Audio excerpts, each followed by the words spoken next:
साथियों नमस्कार, मैं विशन शर्मा लक्ष्य कैरियर गाइडेंस सेंटर में आपका हार्दिक अभिनंदन स्वागत है।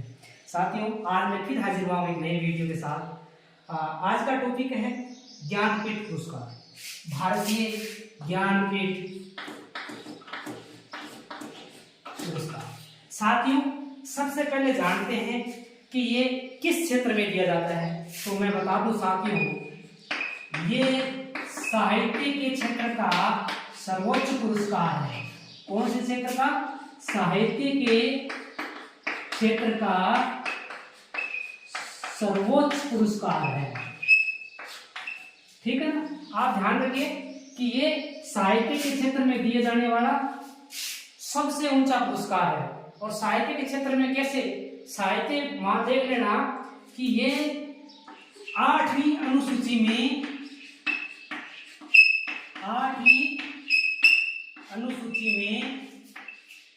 शामिल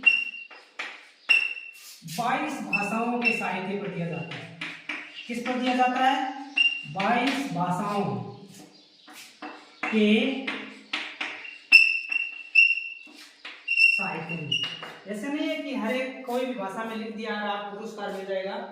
इसका है कि आपको 8वीं अनुसूची है, संविधान की 8वीं अनुसूची, उसमें 22 भाषाएं शामिल है और उन 22 भाषाओं में जो राइटर साहित्य लिखता है उसी राइटर को ही ये पुरस्कार दिया जाता है। तो साथियों हम जानते हैं कि ये भाई भारतीय ज्ञानपीठ क्या है। तो मैं पहले बता दूं, ये ज्ञानपीठ जो ज्ञानपीठ संस्था है उसकी स्थापना हुई 1961 में। याद रखना, ज्ञानपीठ संस्था की बात कर रहा हूँ, ज्ञानपीठ पुरस्कार की नहीं बात कर रहा हूँ। तो ज्ञानपीठ संस्था है 1961 में स्थापित हुई और इसके संस्थापक थे ज्ञानपीठ संस्था के श्री साहू शांति प्रसाद जैन। याद रखना, ये 1961 में तब स्थापित की गई जब साहू शांति प्रसाद जैन का 50वां बर्थडे था। क्योंकि साहू शांति प्रसाद इस ज्ञानपीठ संस्था है, तो उनके संस्थापक है, तो उनके परिवार ने तय किया कि हमारे द्वारा कोई ऐसा काम किया जाए जो कि भारतीय साहित्य में कोई अमूल्य योगदान देता हो। तो उन्होंने ये एक संस्था स्थापित की, ज्ञानपीठ संस्था, और इस संस्था के माध्यम से फिर ये पुरस्कार स्थापित किया गया। तो प्रथम पुरस्कार है वो दिया गया 1965 में जी शंकर। प्रथम पुरस्कार दिया गया जी शंकर कुरूप। याद रखना, जी शंकर कुरूप है वो मलयालम के राइटर थे।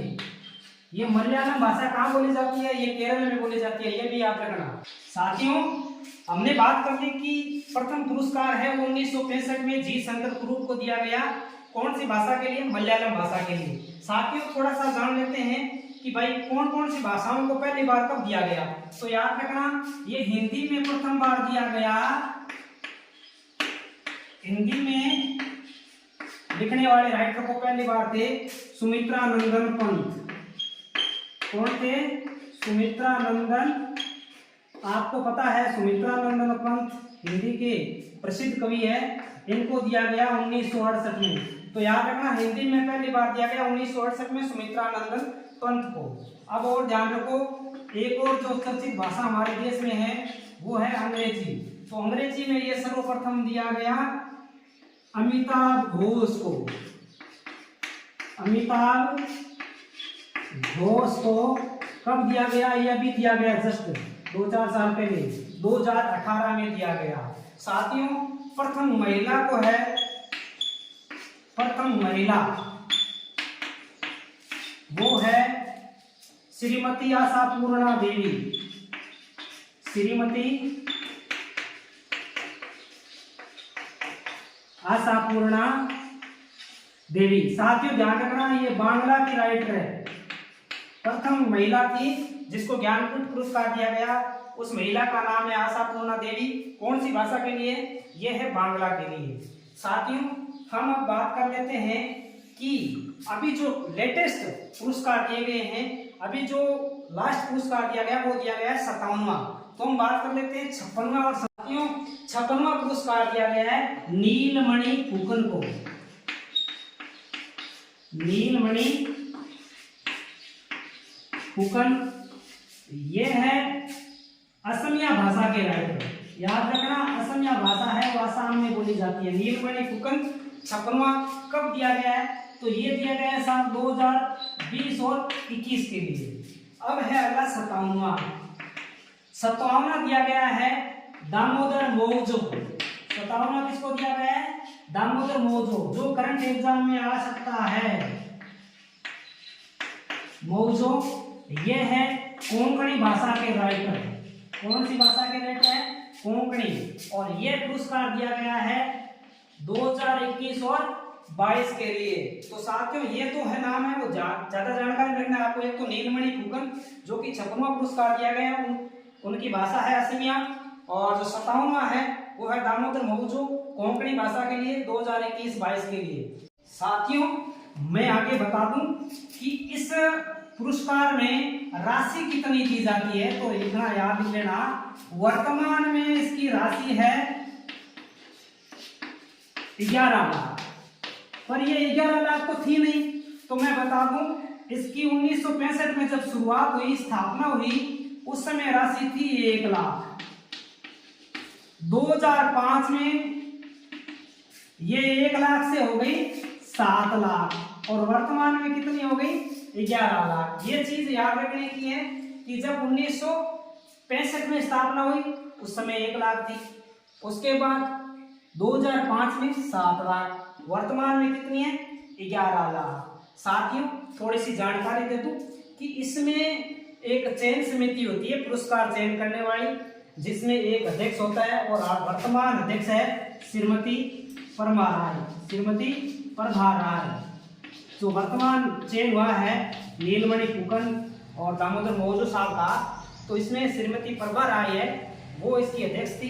तो वो चयन समिति तय करती है कि कौन से राइटर को दिया जाएगा। पहले क्या था, 1965 में आप एकल कृति के लिए भी दे दिया जाता था, पर 1982 में ये नियम बनाया गया कि साहब एकल कृति के लिए तो नहीं दे सकते, आपको पूर्ण साहित्य के योगदान पर दिया जाएगा। ये नहीं कि एक एक राइटर तो कोई भी लिख देगा, एक कविता वगैरह जैसे।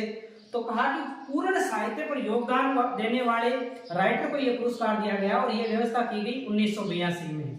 साथियों जो ये कमेटी होती है वो तय करती है कि जो अपन जिस भाषा के राइटर पे ले रहे हो उस भाषा में उससे पहले 3 साल बीत जाने चाहिए। मतलब एक भाषा को लगातार पुरस्कार मिलने में गेप है वो 3 साल का। जैसे हिंदी में अभी मान लीजिए 2017 में दिया गया, तो हिंदी को 3 साल के 3 बार के लिए नहीं दे सकते, मतलब 3 गेप लगा करके उसके बाद चौथे साल आप दे सकते हो। तो कुल मिलाकर के जो पुरस्कार देने भाषा के बीच में गेप है वो 3 साल का है। साथियों मैं थोड़ी सी इस टॉपिक पे बात कर चुका हूँ। अभी एक मुद्दा आया मेरे सामने, मैं देख रहा था कई चैनल पे कि एक भाई साहब बता रहे थे कि 2 कपल थे, हस्बैंड वाइफ, वो तैयारी कर रहे थे और एक का रेट में सिलेक्शन हो गया, दूसरी का हुआ नहीं है।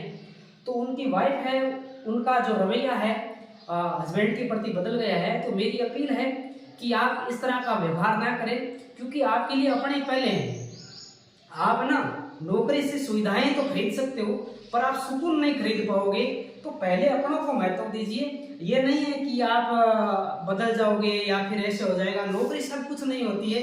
जैसे मैं देखता हूँ, एक मेरा मित्र था, वो बता रहा था कि मैंने किसी की इतनी मदद की, टाइम टेबल से लेकर के फॉर्म भरने से लेकर की, और उसके बाद जब मैंने याद किया तो मैंने सुना कि वो लोग जो डॉक्यूमेंट वेरिफिकेशन है वो दूसरों से राय ले रहे।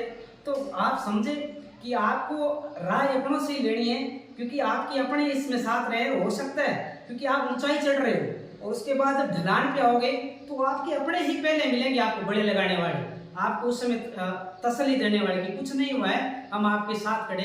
तो अपील है इस तरह का व्यवहार ना करें, इस तरह का रवैया ना करें। धन्यवाद।